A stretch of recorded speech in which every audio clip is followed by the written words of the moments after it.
ବର୍ତ୍ତମାନର ବଡ଼ ଖବର ଆସୁଛି। ବୌଦ୍ଧରେ ପୁଲିସଙ୍କୁ ଚକମା ଦେଇ ଖସି ଯିବାକୁ ଚେଷ୍ଟା କରୁଥିଲା ଗଞ୍ଜେଇ ମାଫିଆ, ହେଲେ ଫିଲ୍ମ ଷ୍ଟାଇଲରେ ପିଛା କରି ଧରିଲା ପୋଲିସ। ଜାତୀୟ ରାଜପଥ ନମ୍ବର 57ର ଗୋବିନ୍ଦପୁର ଗ୍ରାମ ରାସ୍ତାରୁ ଏକ ଡଷ୍ଟର ଗାଡ଼ି ସହ ପ୍ରାୟ 175 କେଜି ଗଞ୍ଜେଇ ଜବତ କରିଛି ବୌଦ୍ଧ ଆଦର୍ଶ ଥାନା ପୋଲିସ। ଏହି ମାମଲାରେ ଜଣେ ଅଭିଯୁକ୍ତଙ୍କୁ ମଧ୍ୟ ଗିରଫ କରାଯାଇଛି।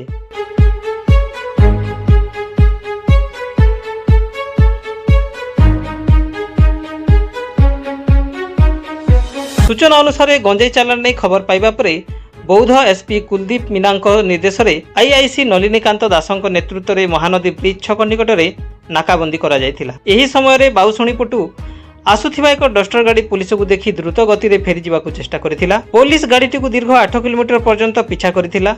शेष में गोविंदपुर छक निकट में चालनकारी गाड़ी छाड़ी दौड़ी पलाउथिबा बेले पुलिस ताकू गुड़ाई धरिथिला।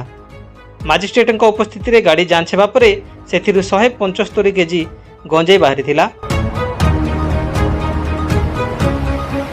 गिरफ अभियुक्त जनक बाउसुणी थाना हेलुंग ग्रामर शरद सेठी बोली जनापड़ी। बौद्ध थाना पुलिस एनडीपीएस एक्ट रे मामला रुजु करी घटनार अधिक तदंत चलाइछि।